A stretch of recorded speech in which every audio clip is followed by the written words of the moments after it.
वसल्लल्लाहु अला नबिय्यिल करीम व अला आलिहि व सहबिहि व बारक वसल्लम। जमीयत उलमाए इस्लाम पाकिस्तान हर 5 साल के बाद पूरे मुल्क में अवामी सतह पर रुकनसाजी करती है और रुकनसाजी के लिए बाकायदा हम 4-5 महीने देते हैं। इस दफ़ा तो हमने बहुत कम वक्त दिया, कोई 2.5 महीने हमने दिए। हमारे जो चीफ़ इलेक्शन कमिश्नर हैं मौलाना अताउल हक दरवेश साहब जी, उसके बाद फिर तंजीम साजी शुरू हुई और आज उस तंजीम साजी का आखिरी मरहला था। मरकज़ी सतह के इंतखाबात हुए, यहाँ पर भी जो फ़ैसले हुए वो बिला मुकाबला हुए और अमीर और जनरल सेक्रेटरी जो है उनका इंतखाब बिला मुकाबला हो गया जी। तो नई ज़िम्मेदारियों के साथ हम पहली मरतबा पेशावर के सहाफ़ी साथियों के साथ बाहम गुफ्तगू हैं। जहाँ तक आपके सवाल का ताल्लुक़ है, अरब ममालिक को इस बात पर गौर करना होगा कि इसराइल अरब दुनिया और पूरे खलीज तक अपनी जंग को वसअत देना चाहता है। अब मसला सिर्फ फ़लस्तीनियों का नहीं रहा। इस वक्त अगर अरब दुनिया खामोश रहती है और वो अमली तौर पर एक मुश्तरका दिफाई निज़ाम नहीं बनाती तो ये आग पूरे अरब दुनिया को लपेट में ले सकती है। इसलिए सबको होशियार रहना चाहिए, अलर्ट हो जाना चाहिए, बाहमी राबतों की तरफ हमें जाना चाहिए। और इस हवाले से अक़वाम मुत्तहिदा में जो प्राइम मिनिस्टर ने तकरीर की है, मेरे ख़्याल में पहली मरतबा पाकिस्तान ने कुछ इस हवाले से अपनी ज़िंदगी का सबूत दिया है कि हम भी ज़िंदा हैं और बात कर सकते हैं। तो अच्छा है कि हम इस्लामी दुनिया में उस हवाले से मैं सोचता हूँ कि इसकी क़ियादत जो है पाकिस्तान, सऊदी अरब, मलेशिया, इंडोनेशिया और मिस्र, ये 5 ममालिक जो हैं इस वक्त इस पोजीशन में हैं कि अगर इनका ग्रुप बन जाए और इस्लामी दुनिया को वो इकट्ठा करें तो हम एक कमांड के तहत जो इस्लामी दुनिया का और अरब दुनिया का दिफा कर सकते हैं। इसके लिए सबको मुनज़्ज़म होना होगा। हसन नसरुल्लाह जो है ये एक दूसरी बड़ी कुर्बानी है इस्माइल हनिया के बाद और एक बहुत बड़ा एक टारगेट है जो इसराइल ने अचीव किया है और जिससे यकीनन आसाबी तौर पर उनके हौसले बुलंद हो सकते हैं। तो हमें अपने हौसले हारने नहीं चाहिए, अल्लाह पर हमें तवक्कुल करना है। जिहाद जारी रहेगा और मस्जिद अक़सा की आज़ादी तक इंशाअल्लाह अज़ीज़ ये जिहाद जारी रहेगा। मौलाना साहब, ये जो आईनी तरमीम का इशू चल पड़ा है तकरीबन 1 महीने को है और अभी तक मसला हल भी नहीं हुआ। हुकूमत भी आपसे राब्ते में है, अपोजिशन की जो बड़ी जमात है तहरीक इंसाफ वो भी आपके साथ राब्ते में है और दोनों का दावा है कि मौलाना साहब हमारे साथ हैं। तो आप ज़रा प्लीज़ वाज़ेह करते ये आपकी सहाफ़ती दुनिया की कमज़ोरी है। आप यरगमाल हो जाते हैं हमेशा सियासत में 2 पार्टियों के बीच में। थोड़ा आप ज़रा इन दो पार्टियों और 2 तरफ के यरगमाल से बाहर निकलें और ज़रा सोचें कि पाकिस्तान में कोई और भी है। तो जमीयत उलमा ने वाज़ेह कर दिया है कि तुम 1000 धांधली करके हमारे मैंडेट को चुराओ, लेकिन पब्लिक में हम हैं। और थोड़ी अदद के साथ हमने बता दिया है कि जमीयत को हल्का मत लिया करो और आइंदा भी हमारे आसाब मजबूत हैं। अगर धांधली की गई तो हम फिर मैदान में होंगे और हमारा कारकुन इस हवाले से ज़िंदा है और ज़िंदगी का सबूत दिया है उन्होंने। शायद एस्टेब्लिशमेंट का ये ख्याल था या उनके एक जर्नल का ये ख्याल था, जो हमें मालूम है कि कौन था जिसने हमारे सूबे में हुल्लड़बाजी की है, तो बलूचिस्तान में हुल्लड़बाजी की है। तो उनको मालूम होना चाहिए कि 2018 में जिस तरह हमारे हौसले बुलंद थे, 2024 में भी हमारे हौसले कम नहीं हुए और हमने चारों सूबों में मिलियन मार्च करके बता दिया है कि कारकुन हमारा ज़िंदा है और वो अपने साथ नाइंसाफ़ी को किसी कीमत में बर्दाश्त करने को तैयार नहीं है। अब रही बात पार्लियामान की, तो ये पार्लियामान तो इतनी बड़ी तरमीम का हकदार नहीं है। इस पार्लियामान का वो मैंडेट नहीं है कि वो इतना बड़ा काम कर सके। हम समझते हैं कि इलेक्शन हो, हकीकी मानों में आवाम के सही नुमाइंदे मैदान में आए, पार्लियामेंट पर आवाम का एतमाद होना चाहिए। इस जाली किस्म के पार्लियामेंट से इतनी बड़ी आइनी तरमीम कराना ये बज़ात ख़ुद एक नाइंसाफ़ी है। ताहम हमने एक बात की है कि हम अगर पार्लिमानी किरदार भी जारी रखेंगे तो हमने ज़रूर पार्लियामेंट में कुछ तजावीज़ दी हैं और हमने उनसे ये कहा कि आप ये क्या शख्सियात के बीच में फंस गए हैं। हमें ये जज कबूल है और हमें ये जज कबूल नहीं है और जजों को इसलिए मुद्दत मुलाजमत में इजाफ़ा देना चाहिए और इसलिए हमारे उनकी तादाद में इजाफ़ा करना चाहिए। ये तो फिर सियासी मकासद के लिए आप इतनी बड़ी तरमीम की तरफ जा रहे हैं। कोई सियासी मकासद किसी पार्टी के नहीं होने चाहिए। आप अदलिया में इस्लाहात लाएँ और आप एक कॉन्स्टिट्यूशनल कोर्ट की तरफ जाएं जो हमारे COD का हिस्सा है। यानी ये 2006 का एक अहद पैमान है जिस पर हम कायम हैं जी। लेकिन अगर उसके ज़ैल में जब आप कानून साज़ी करते हैं या आप आइनी तरमीम लाते हैं, उसमें आप बुनियादी हुकूक़ को भी डुबो लेते हैं और उसमें आप मिलिट्री को इतना मजबूत करें कि हर सतह पर फ़ौज नज़र आए, तो फिर मार्शल लॉ और इस तरमीम में क्या फ़र्क है? ये तो दूसरे मानों में आप मार्शल लॉ लगा रहे थे। तो इसमें हमने बिल्कुल सपोर्ट नहीं किया और वो इजलास नहीं हो सका। सो एक मरहला तो गुज़र गया है। अब अगले मरहले में देखते हैं गवर्नमेंट क्या मसौदा लाती है। पीपल्स पार्टी और GUI के दरमियान भी बात हुई है, वो भी एक मसौदा बना रहे हैं हम भी, और एक दूसरे के साथ शेयर करेंगे। PTI भी एक मसौदा बना रही है और हम भी बना रहे हैं और वो हमारे साथ शेयर करेंगे। इस तरीके से हम चाहेंगे कि एक इत्तिफाक राय के साथ एक तरमीम लाई जाए ताकि ये मुल्क के अंदर किसी सियासी हंगामे का ज़रिया न बने बल्कि वाकई इस्लाहात का ज़रिया बने। मौलाना साहब, ये जो तासुर का मुसव्वदे के हवाले से आपने फरमाया कि जो हुकूमत का मुसव्वदा होगा वो भी हम देखेंगे और इत्तेफाक की राय से, ये हुकूमत का जो मुसव्वदा है ये वाकई हुकूमत का ही मुसव्वदा होगा? क्या मतलब आपका?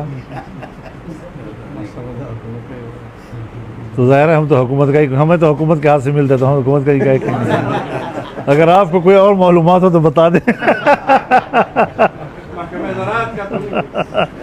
नहीं, हमारे पास तो हुकूमत की तरफ से आता है तो हम तो हुकूमत का ही कहाँ समझेंगे। बिल्कुल मुशवरात हुए और उसी को देखकर तो हमने मुस्तरद कर दिया कि ये काबिल कबूल नहीं है जी।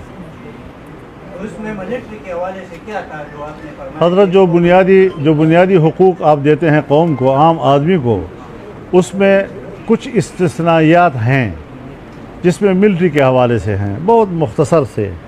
तो उस छोटे से इस्तिस्ना को वसअत दी गई और जो बुनियादी हुकूक का दायरा है उसे तंग कर दिया गया।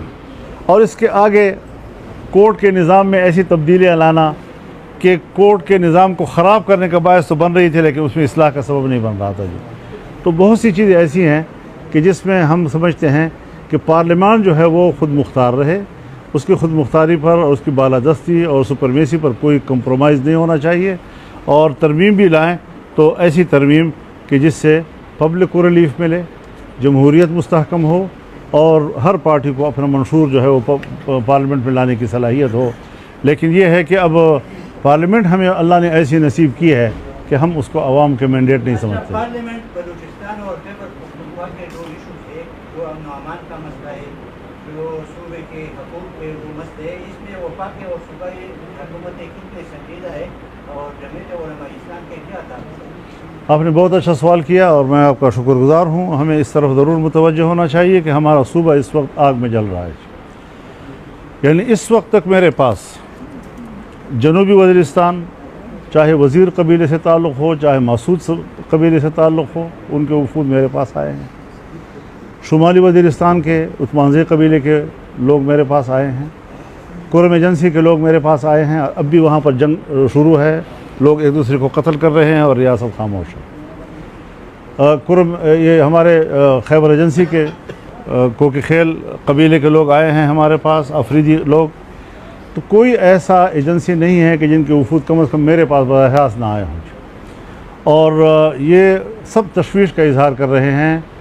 किसी को घरों के मुआवजे नहीं मिल रहे, तो गरीब लोग हैं, घर तबाह हो गए उनके, दोबारा बनाने के काबिल नहीं हैं। कुछ लोग हैं कि इतने तवील अपने मुल्क में हिजरत का दौर मुकम्मल करके भी अभी घरों को वापस नहीं जा सकते और फ़ौज उनको वापस नहीं जाने दे रही। तो इस सारी सूरत हाल में हमारे कबाइल जो हैं, मेरे ख़्याल में इंज़िमाम से पहले के हालत में अच्छे थे, इंज़िमाम के बाद में जो है वो ज़्यादा परेशान है जी, और ज़्यादा किस्म की मुश्किलात से गुज़र रहे हैं। अब न फाटा रहा न सेटल रहा, इस बीच में क्या चीज़ है समझ में नहीं आ रही। इस वक्त फाटा का अवाम मज़लूम है, मज़लूम, और यही सूरत हाल हज़रत बलूचिस्तान की भी है। हमारे यहाँ भी लापता लोग हैं, बेतहाशा लोग हैं, इसी तरह लापता लोग बलूचिस्तान में हैं, वो भी अपने प्यारों के लिए रो रहे हैं और यही उनकी सबसे बड़ी प्रायोरिटी है। और ये चीज़ें जो हैं इस वक्त बदअमनी की सूरत हाल है, मुसल्लह गिरोह हर जगह आज़ाद हैं, कंट्रोल उनका है, स्टेट की रिट ख़त्म हो चुकी है। हम किन झगड़ों में पड़े हुए हैं और मुल्क किधर जा रहा है, प्रायोरिटी को तय करना चाहिए, तरजीहात क्या हैं हमारी, इस पर हुकूमत नहीं सोच रही। आज पेशावर में एक सेमिनार हुआ है फाटा मर्जर के हवाले से और कबाइल के मसाइल के हवाले से, और सारे वो लोग थे जिन्होंने फाटा मर्जर का फैसला किया।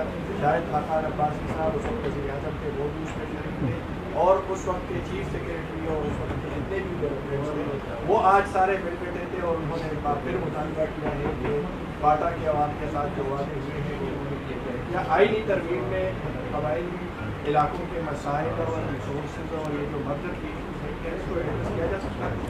खाकान अब्बासी साहब मेरे घर तशरीफ़ लाए थे, इस मौजू पर बड़ी तफसीली गुफ्तगू हुई और वो सारा पस मंज़र उनको मालूम था।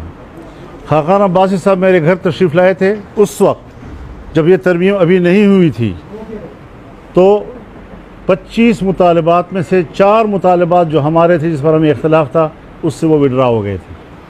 विड्रा होने के बाद कहाँ से हुक्म आया? ज़ाहिर है कि मुझे मालूम है कि अमरीकी अफसर कौन था जो आया और उसने कहा कि फाटा मर्जर इज़ मस्ट। ये अल्फाज वो हैं जो मेरे सामने कहे गए हैं। फिर जनाब बाजवा साहब आर्मी चीफ थे, नवीद मुख्तार साहब जनरल वो ISI की चीफ थे, पार्लियामेंट की बिल्डिंग में प्राइम मिनिस्टर के चैम्बर में मुझे मिले और मेरे साथ ये मसला डिस्कस किया और मैंने उनसे कहा कि आप बेवक्त फ़ैसला कर रहे हैं। अभी फाटा मर्जर जो है उसके लिए फाटा का हालात मुवाफ़िक़ नहीं हैं। हमने बहुत तजवीज़ें दी लेकिन वो मज़ीद थे कि जी अमेरिका का दबाव है, जी अमेरिका का दबाव है। तो अगर हम मुल्क के अंदर ख़ुद मुख्तार नहीं हैं और हमने मुल्क के अंदर के फ़ैसले और तब्दीलियाँ अमेरिका के दबाव पर लानी हैं, तो आप मुझे बताएं कि हम किस बुनियाद पर कह रहे हैं कि हम एक आज़ाद कौम हैं और हम एक आज़ाद ममलिकत में रह रहे हैं। तो ये एक बड़ा संजीदा सवाल है हमारे मुल्क के लिए। फाटा के अवाम के साथ इंज़िमाम की सूरत में जो जुल्म हुआ है आज तक उसकी तलाफ़ी नहीं हो सकती। इस वक्त तक उनको 800 अरब रुपए मिलने चाहिए थे, 800 अरब, और अभी 100 अरब मुश्किल से उनको पूरे हुए हैं। 8 साल के बाद हर साल उनको 100 अरब मिलने थे। तो इस फाटा के अवाम ने क्या जुर्म किया है?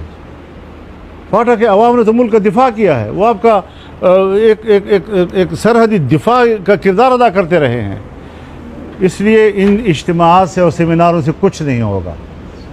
अपनी गलती का एतराफ़ करें, कहें कि हमने फाटा के अवाम के साथ जुल्म किया था, हमने जबर किया था। और मैं चैलेंज करता हूँ, आज भी स्टेट को भी चैलेंज करता हूँ, गवर्नमेंट को भी चैलेंज करता हूँ कि फिर फाटा के अंदर लाएँ रेफरेंडम को और आवाम से पूछे कि अवाम क्या चाहते हैं। ज़बरदस्ती हम दुनिया में कौमों पे जबर कर रहे हैं और ज़बरदस्ती कर रहे हैं। तो ये जो फैसले हुए हैं हज़रत पहले सोचना चाहिए, अब बाद अज़ मर्ग वावेलों की क्या ज़रूरत है?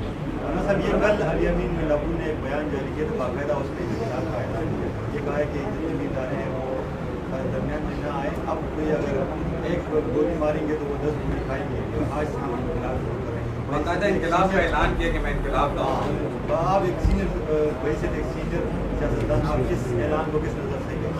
मेरे ख्याल में मैं तो इस बयान को इस काबिल भी नहीं समझता कि इसका जवाब दूं। मैं अपनी तौहीन समझता हूं ऐसे लोगों की और ऐसे लोगों के बयानात की। मेरे नज़दीक ऐसे बयान की कोई हैसियत नहीं है। ये ऐसी एक बड़बोला है। तो इसकी क्या ज़रूरत है ऐसे बयान देने की कि आप स्टेट के अंदर, सूबों के अंदर जंग की कैफियत पैदा करना चाहते हैं? जलसे हैं तो जलसों के अपने ज़िम्मेदारान मौजूद हैं, सूबों की पार्टियां मौजूद हैं, सूबे की पार्टी रद्द-ए-अमल दे सकती है। जिस सूबे में होता है, आप अगर ताकत का मुजाहरा करना चाहते हैं तो अपने सूबे में करें, लेकिन अगर दूसरे सूबे में आप करते हैं और गवर्नमेंट आपको इजाज़त नहीं दे रही है तो फिर इस पर सूबा को और गवर्नमेंट को क्यों तसादुम का हिस्सा बनना चाहिए? पार्टी है ना, पार्टी को अपना हक़ हासिल है कि वो जलसे में भी जाए, वो एहतजाज भी करे। यानी मैं ज़ाती तौर पर जलसे को रोकना इसको गैर जमहूरी अमल समझता हूँ। हुकूमत को तंग नज़री नहीं दिखानी चाहिए, जलसे की इजाज़त PTI को मिलनी चाहिए। जो नहीं दी गई इसको मैं ज़्यादती समझता हूँ, जमहूरी अमल के ख़िलाफ़ समझता हूँ। लेकिन सूबे के एक वज़ीर आला की तरफ से इस तरह का बयान जो है वो भी मुल्क के लिए बेहतर नहीं है। ये बचपना है, ये नातजुर्बाकारी है और इस किस्म की मखलूक से हमारा वास्ता है। तो हमारे सूबे में हमारा वोट और हमारा मैंडेट चोरी किया गया है और इनको दिया गया है, इस बात का नोटिस क्यों नहीं ले रहे वो लोग? मौलाना साहब, इस वक्त जो दो सूबों में एक जंगी सूरत नजर आई, एक वज़ीर आला जाता है दूसरे सूबे में, वहाँ से रोका जाता है, शेलिंग होती है, तो दो सूबों को लड़ाई की तरफ धकेलने का एक अमल है, उसको आप किस तरह देखते हैं और मशवरा देंगे, तनकीद करेंगे, क्या करेंगे? भाई सियासी कारकुन हैं, जहाँ से जाएं जा सकते हैं, अपने जलसे में शिरकत के लिए जा सकते हैं, हमें उसके ऊपर कोई एतराज़ नहीं है। उसको रोकना, मैंने उसके आपको सामने मजम्मत किया कि ऐसा मुनासिब नहीं है, ये गैर जमहूरी रवैये हैं। लेकिन सूबे को सूबे से लड़ाना, इस किस्म की गुफ्तगू करना, इस मनसब पर फायज़ होकर, मेरे ख्याल में ये उसके शायर निशान नहीं है। पार्टी चेयरमैन मौजूद है, पार्टी लीडर्स मौजूद हैं, सियासी जो जिसके पास कोई सरकारी मनसब नहीं है वो बात कर सकते हैं। जब वो बात कर सकते हैं तो सियासी मनसब पर फायज़ ऐसी बात करने की क्या ज़रूरत है? सियासी इख्तलाफात हो सकते हैं, आप इख्तलाफ राय करें मरकज़ के साथ, उसमें कोई शक नहीं है, लेकिन ये लब लहजा ये सिवाय बचपने के और कोई चीज़ नहीं। इस चीज़ से इख्तलाफ करते हैं कि पार्लियामेंट अवामी नहीं है और आपका भी हुकूमत से कुछ इख्तलाफात हैं, तो क्या आप अपने पार्टी के ज़रिए या अपने तौर पर कुछ इख्तलाफात या कुछ एहतजाज करने की तरफ जा रहे हैं? मैं तो जा रहा हूँ, तो पूरे मुल्क पे जलसे का हमारे से बड़े जलसे किसने किए हैं? हमारे से बड़े मुजाहरे किसने किए हैं? बलूचिस्तान का जलसा था या कराची का जलसा था, पेशावर का जलसा था, मुजफ्फरगढ़ का जलसा था, और अब हम मीनार पाकिस्तान को आपने देखा कि पूरे लाहौर की तारीख़ में इतना बड़ा इज्तिमा नहीं हुआ, पूरे लाहौर की तारीख़ में इससे बड़ा इज्तिमा नहीं हुआ आज तक। तो जितने अवामी सतह पर हम बात कर रहे हैं, आईन और कानून के दायरे में रहते हुए कर रहे हैं, यही पैरवी अगर दूसरे लोग भी करें इसी अंदाज के साथ। लेकिन अगर आप स्टेट को धमकियाँ देंगे और फिर उसके बाद जलसे का ऐलान करेंगे, तो मैं जमहूरी अमल के हक़ में हूँ, और जमहूरी अमल को रोकना अगर कोई भी हुकूमत करे, पंजाब की हुकूमत करे, सिंध की हुकूमत करे, मैं उसके ख़िलाफ़ बात करूँगा। लेकिन इस किस्म के बयानात को सपोर्ट नहीं कर सकता जो दो सूबों को आपस में लड़ाए या एक सूबे को स्टेट के साथ लड़ाए। मौलाना साहब, ये कानून साजी के हवाले से आप अगर उसको सपोर्ट करेंगे, वो भी जिस पर आप एग्री हो, उसके बाद कहा जा रहा है कि आप हुकूमत का हिस्सा बनेंगे। मैंने असम्बली में बात की है, इससे ज़्यादा ज़िम्मेदार फोरम तो और नहीं हो सकता ना, कि हम अपोजिशन में हैं और अपोजिशन में रहेंगे, उसके बाद फिर इस बात का क्या बखाना चाहिए?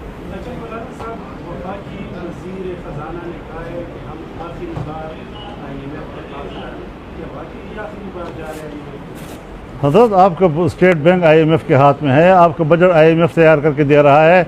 इस किस्म की बात, सियासी बयान तो हो सकते हैं, लेकिन इन्हीं लोगों की पॉलिसी ने तो हमें ग़ुलाम बना रखा है माशी तौर पर। अगर कल को हुकूमत JY की आती है, मरकज़ियत में हुकूमत बनती है आप लोगों की, तो क्या IMF से फिर भी बात होगी हुकूमत की? मैं कल की बात आज नहीं बता सकता कि क्या हमने जो सूरत हाल, हर चीज़ में आपकी पॉलिसियाँ मैटर करती हैं। पॉलिसियाँ तदरीजी तौर पर आपको मुश्किल से निकालती हैं। ये नहीं कि आपकी हुकूमत आई तो एक ही दिन में तालीम मुफ्त हो गई, और आपकी हुकूमत आई तो एक ही दिन में सेहत जो है मुफ्त हो गई, और आपकी हुकूमत आई तो एक ही दिन में आप IMF से, हर चीज़ की एक पॉलिसी होती है। हमने जिस तरह अपने सूबे में प्राइमरी से शुरू किया और FA FSC तक किताबें मुफ्त मुहैया के लोगों को, हमने एक ज़िले से शुरू किया और 12 अज़ला में A लेवल के हॉस्पिटल हमने बनाए थे। हमने तालीम में कितनी तरक्की की और कहाँ तक हम पहुँचे, ये सारी चीज़ें तदरीजी तौर पर होती हैं, बशर्ते कि आपकी पॉलिसी तो हो। तो जब हमारी पॉलिसी IMF के निजात की होगी तो तदरीजी तौर पर यकीनन हम उनसे आज़ादी हासिल करने की तरफ जाएंगे। कौंसिल में खिताब किया है, उसमें फ़लस्तीन का भी उन्होंने जिक्र किया, कश्मीर का, तो उसको आप किस नज़र से देखें? पाकिस्तान का मुकदमा उन्होंने सही तरीके से उतर लड़ा है या मेरे ख्याल में वो गुफ्तगू मुनासिब थी जी, वो मुनासिब गुफ्तगू थी। मौलाना साहब, एक तो उम्मत मुस्लिमा नफाक का शिकार है और दूसरा हमारी रियासत और हमारी हुकूमत की तरजीहात वो कुछ और है और हमारी सियासी जमातों की तरजीहात भी कुछ और है। ये जो हमारा सूबा पाटा मर्जर के बाद बिल्कुल बराह रास्त लगे अफगानिस्तान के साथ, आप अफगानिस्तान गए, अपने वक्त के साथ गए, मौजूदा दिनों में कोई ऐसी तजवीज़ है कि सियासी जमातें उसमें किरदार अदा करें या आप जैसी शख्सियात उसमें किरदार अदा करें, कम अज़ कम अफगानिस्तान और पाकिस्तान के मामला दुरुस्त सिमत में चलना शुरू करें? फिदा भाई, मैं इलेक्शन से पहले जा चुका हूँ, मैंने 1 हफ़्ता वहाँ गुजारा है, मैंने तमाम शोबों में दोनों मुल्कों के दरमियान ताउन के रास्ते निकाले हैं, मैंने मुसल्लह गिरोहों का हल भी निकाला है, इनको रिपोर्ट किया है, इन्होंने अप्रिशिएट किया है, लेकिन उसके बाद अगर वो नहीं उसको आगे बढ़ा सके तो मैं क्या कर सकता हूँ? फिर हमारे साथ जो हुआ, जिन्होंने स्टेट के लिए इतना कुछ किया, उनके साथ जो हुआ इस सूबे में और बलूचिस्तान में किस कीमत पर हुआ, क्यों ऐसा हुआ? तो ये सारी चीज़ें अपनी जगह पर हैं। हम इतनी भी कमज़ोर अपने आप को नहीं समझते कि आप हमें असम्बली से बाहर रखेंगे, हम इन असम्बलियों को फिर अहमियत ही नहीं देंगे, हम मुकम्मल सड़कों पे आ जाएंगे और मुकम्मल सड़कों पे आकर फिर शायद हम उनके लिए ज़्यादा ख़तरनाक साबित होंगे। हम इतनी भी कमज़ोर नहीं हैं कि हम सरेंडर हो रहे हैं, हम सरेंडर नहीं हैं, हम बाकायदा मैदान में हैं, लड़ रहे हैं, लेकिन हमारा अंदाज़ बिल्कुल आइन और कानून के दायरे के अंदर जमहूरी अंदाज़ है, सियासी अंदाज़ है। हम ऐसे माहौल पैदा नहीं करना चाहते। सवाल सारे उनसे हैं, स्टेट से हैं कि जिस दहशतगर्दी के ख़िलाफ़ आप 2010 से लड़ रहे हैं, स्वात से लेकर पूरे पश्तूनख्वा को आपने बेघर कर दिया, हमारी इज़्ज़तें घरों से निकल गईं, दर बदर हो गई, आज तक मुहाजिर हैं अपने मुल्क के अंदर और आज उससे कई गुना ज़्यादा मुसल्लह गिरोह इस वक्त हमारे यहाँ डेरा इस्माइल ख़ान में, लक्की मरवत में, टांक में, बन्नू में, वज़ीरिस्तान में इस वक्त जब हम और आप बैठे हैं तो थाने बंद हो जाते हैं और सड़कें इनके हवाले होती हैं, देहातें इनके हवाले होती हैं। अब इस हवाले से अब आप मुझे बताएं कि हम कैसी ज़िंदगी गुजार रहे हैं वहाँ पर और कैसे हमारे हालात गुजर रहे हैं, इनको तो हम ही जानते हैं ना, जो लोग भुगत रहे हैं। लाहौर में बैठा हुआ आदमी तो शायद इनका एहसास ना कर सके, वो तो अभी वहाँ अल्लाह ताला उनको महफूज रखे, लेकिन हमारे यहाँ जो हालात हैं उनको शायद वो इदराक नहीं कर पा रहे। सूबाई हुकूमत ने कहा है कि जी फेडरल गवर्नमेंट हमें इजाज़त नहीं दे रही अफगानिस्तान के साथ मुज़ाकरात करने के लिए, इसलिए हम खुद जो है वो पहल करेंगे। सर ये बताएं कि जो बयानात आ रहे हैं वज़ीर आला की जानिब से, तो अमीर मकाम ने भी ये कहा है कि ऐसे हालात पैदा किए जा रहे हैं कि सूबे में गवर्नर राज लगा दिया जाए, इसकी हमायत करेंगे आप? अभी तो हम गवर्नर राज की तरफ नहीं जाना चाहते और अगर अमीर मकाम जाना चाहते हैं तो फिर फेडरल गवर्नमेंट उनकी है, वो क्या फ़ैसला करते हैं क्या नहीं करते। लेकिन ये ज़रूर कहना चाहते हैं कि न मरकज़ में आवाम की हुकूमत है न सूबे में आवाम की हुकूमत है, मैंडेट दोनों जो है ना वो जाली किस्म के हैं। मेहरबानी।